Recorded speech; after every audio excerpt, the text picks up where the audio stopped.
They replace it with something better. So I would say to young men who are listening to this podcast, for example, if you want to stop engaging in a self-destructive, impulsive, and juvenile habit, whatever it is, make plans. It's like a covenant. Here's the deal. 5 years from now, you can be who you would like to be, and you can have what you need within the bounds of reason, if you specify it.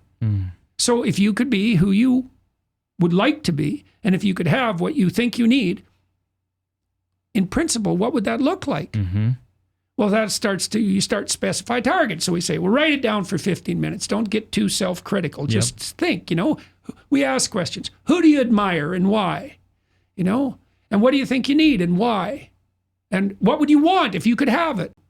And decide if that's where you want to go. And then when you're tempted, you can think, oh, that's a pathway to hell.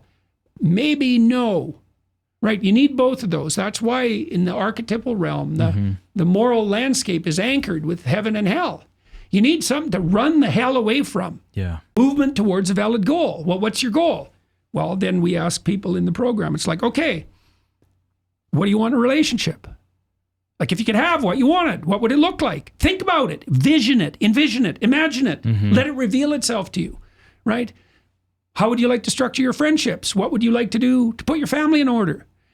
How would you aim with regard to your career? How would you educate yourself? How would you take care of yourself mentally and physically, assuming you were, trying to do what was good for you, like you liked yourself, which is a very difficult thing to pull off.